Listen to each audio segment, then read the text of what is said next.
Bon, il faut qu'on parle d'un problème qui m'a poursuivi, qui me poursuit encore dans les moments les plus sombres. Je parle bien évidemment de la nourriture et du fait d'en manger n'importe quand. Je crois qu'il nous est tous déjà arrivé de manger quelque chose sans vraiment savoir pourquoi. Pas parce qu'on avait faim, pas parce qu'on en avait envie, mais juste parce que c'était là. Un petit biscuit qui traîne sur la table pendant les fêtes de Noël, un petit paquet de chips que l'on redécouvre en ouvrant le tiroir qui n'est pas encore terminé, et hop, une petite chips, ou le petit carré de chocolat déjà cassé qui apparaît malencontreusement quand on ouvre le placard, pile devant les yeux. Alors on mange ça, et 2 secondes après, on s'arrête, et on se dit « Pourtant, j'avais pas faim ». Aujourd'hui, on va justement parler de ça. Pas pour te dire d'arrêter, pas pour te donner une règle de plus, mais pour comprendre pourquoi ça arrive et comment arrêter de se prendre la tête avec ça. Bienvenue sur Teach Power, le podcast qui parle bouffe, flemme, mouvement, procrastination, mais avant tout celui qui t'apprend à booster ton énergie, te mettre en action et progresser à ton rythme selon tes envies. Je suis Fabien, enseignant d'éducation nutritionnelle, coach sportif et mental.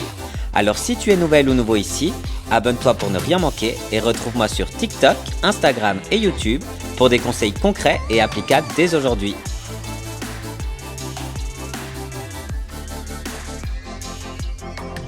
On vit littéralement dans une société où la bouffe est partout, visible, accessible et immédiate. Que ce soit à la télé, publicité, dans ta rue, en sentant les odeurs du stand gaufre ou bien de ton boulanger, en croisant quelqu'un avec son sac de fast-food, chez toi en ouvrant les placards, dans un supermarché, partout, il y a de la nourriture. En gros, ce qu'il faut comprendre, c'est que manger parce que c'est là, c'est pas un bug, ça devient presque normal. Peut-être que tu te reconnais dans ces situations. Tu es en train de regarder un film, tu sais plus quoi faire, donc tu te lèves et tu vas voir ce qu'il y a dans ton frigo. Tu le fais 3 fois, mais rien n'a apparu. Ça, c'est l'ennui. Tu traînes le soir sur ton canapé, c'est l'heure d'aller se coucher, tu commences à fatiguer, mais tu décides de te lever et de manger un tout petit truc. Ça, c'est la fatigue. Tu rentres chez toi et tu fais tout de suite ton café, ou bien tu finis ton repas et tu ouvres le frigo pour manger un yogourt, ou un yaourt, je sais pas comment tu dis ça. Ou bien tu manges ton petit carré de chocolat après le repas. Ça, c'est un automatisme. Le problème dans tout ça, c'est pas de manger sans faim, c'est de ne pas savoir pourquoi on mange. La plupart du temps, quand on mange sans faim, c'est pas le corps qui parle, mais c'est clairement la tête. Je me réinstalle parce que ça devient sérieux. Il y a un gros souci, c'est qu'on a utilisé la nourriture comme substitut à beaucoup de choses. On utilise la nourriture comme une pause.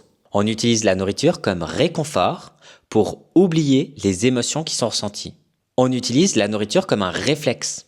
On utilise la nourriture comme moyen pour pouvoir partager avec les autres. On utilise la nourriture pour combler l'ennui.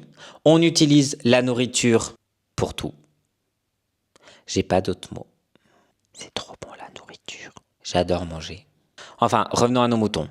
Ce qu'il faut vraiment que tu comprennes, c'est que tout ça, c'est pas un manque de volonté. C'est juste un automatisme que l'on a appris dans plein de situations différentes. Et dans cette société, sur les réseaux, dans les livres, un peu partout, on a souvent essayé de contrôler ça avec des règles. Mais en fait, les règles, on sait, ça marche, mais ça marche rarement longtemps.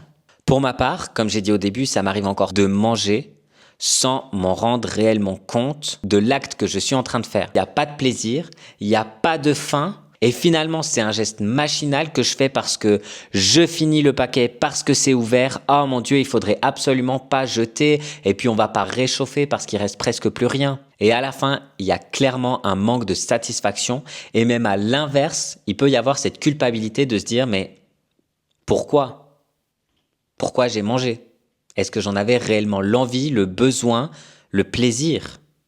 Et la réponse souvent, c'est non. Alors, la phrase clé, c'est que le problème, c'est pas de manger. Le problème, c'est le mode automatique. Par contre, il y a une chose avec laquelle je vais être clair. C'est que manger sans s'en rendre compte, ça va t'arriver encore. Ça va m'arriver encore beaucoup. Mais surtout, c'est OK. Ça va nous arriver, mais c'est clairement OK. Je rappelle que manger par plaisir, c'est pas un problème. Manger par envie, c'est pas un échec. Le but, c'est clairement pas de manger parfaitement. On doit faire attention à tout avec toutes ces règles, boire 2 litres d'eau par jour, il faut manger 5 fruits et légumes, il faut avoir telle portion, il faut manger d'abord les protéines avant les glucides, etc., etc. Il y a tellement d'informations qu'on ne peut plus manger parfaitement. Le but, c'est juste d'être un peu plus conscient. Bon, tu vas me dire, c'est bien gentil de me dire tout ça. Et toi aussi, tu manges souvent sans t'en rendre compte, ni par faim, ni par plaisir. Mais alors, qu'est-ce que tu fais? Qu'est-ce que tu proposes? Qu'est-ce qu'on peut mettre en place pour être un peu plus conscient? La première chose que tu peux faire, c'est la micro-pause. Tu t'arrêtes et tu te demandes, ok, est-ce que j'ai faim ou est-ce que je mange pour 3 petits points? Est-ce que j'ai faim ou est-ce que je mange pour enlever mon émotion? Est-ce que j'ai faim ou est-ce que je mange par ennui? Est-ce que j'ai faim ou est-ce que je suis fatigué? Il ne faut pas prendre ça comme une technique parmi toutes les techniques que tu connais déjà sûrement, mais plutôt prendre ça comme un repère par rapport à ton corps et ton ressenti. Et je te dis d'avance, je ne vais pas te donner d'autres moyens. Essaye juste la micro-pause. C'est déjà compliqué.